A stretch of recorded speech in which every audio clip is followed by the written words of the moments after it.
Salam sejahtera semuanya dan sehat selalu. Kali ini kakak akan menjelaskan volume bangun ruang. Pernahkah kalian makan jajanan tradisional seperti jadah ketan dan getuk lindri? Mungkin pernah, tapi pernahkah kalian mengamati bentuknya seperti apa? Coba perhatikan.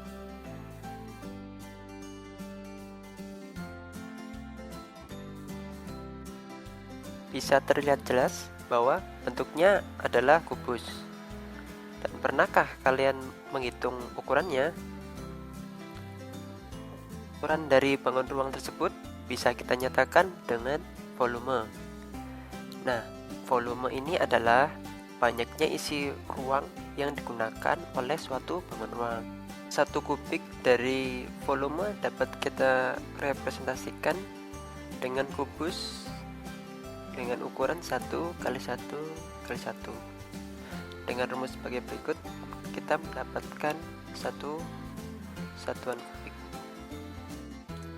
Lalu bagaimana dengan bangun yang lain?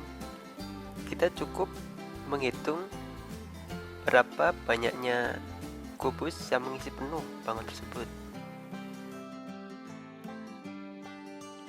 Ada 4 kubus yang mengisi panjang, 2 mengisi lebar, dan 2 mengisi tinggi.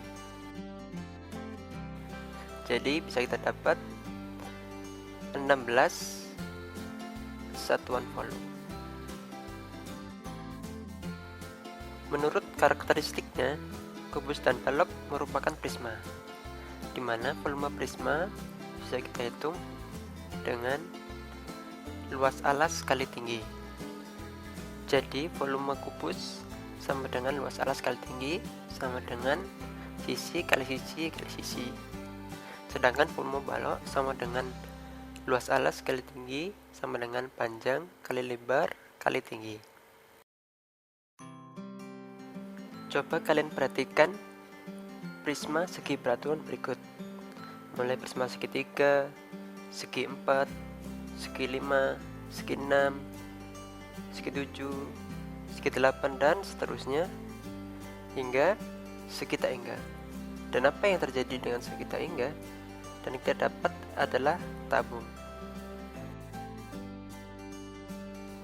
Kita peroleh volume tabung sama dengan volume prisma sama dengan luas alas kali tinggi sama dengan luas lingkaran kali tinggi sama dengan PR kuadrat kali tinggi.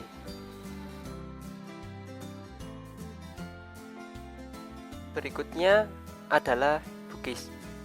Maksud saya limas.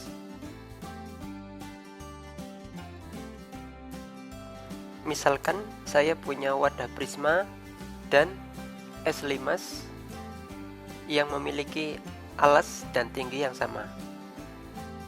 Kemudian es itu mencair dan yang terjadi adalah airnya mengisi sepertiga dari tinggi limas.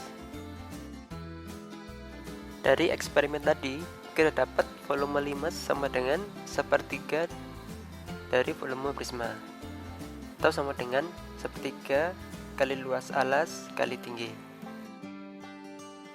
Nah, sekarang saatnya kita makan kue dongkal dulu.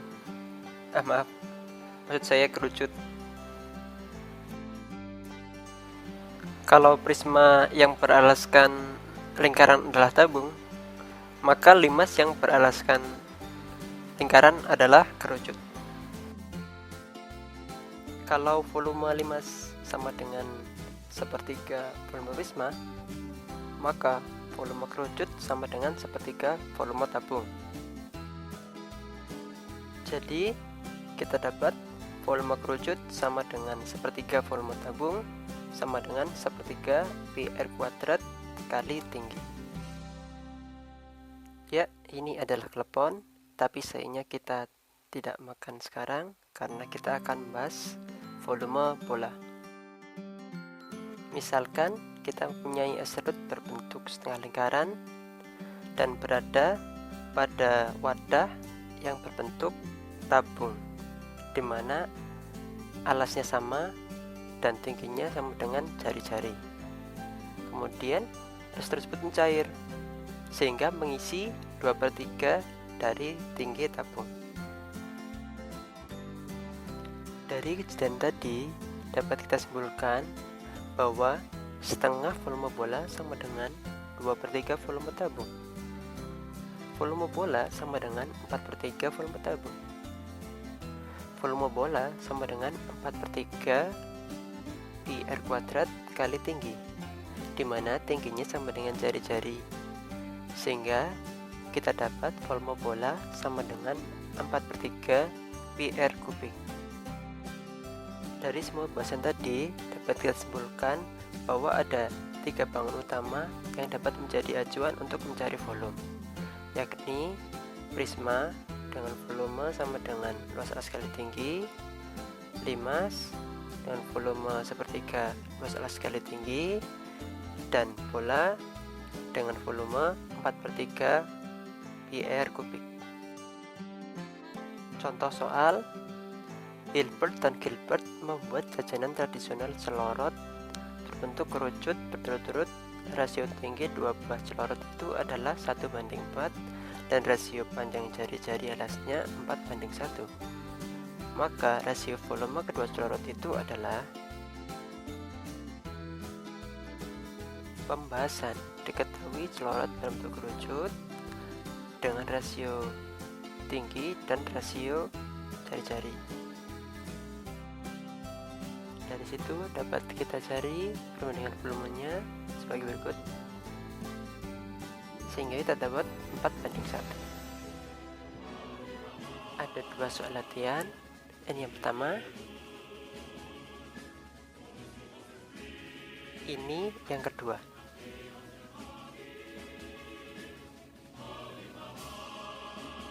Serta ada bonus soal tantangan. Terima kasih sudah menyimak. Tetap jaga kesehatan.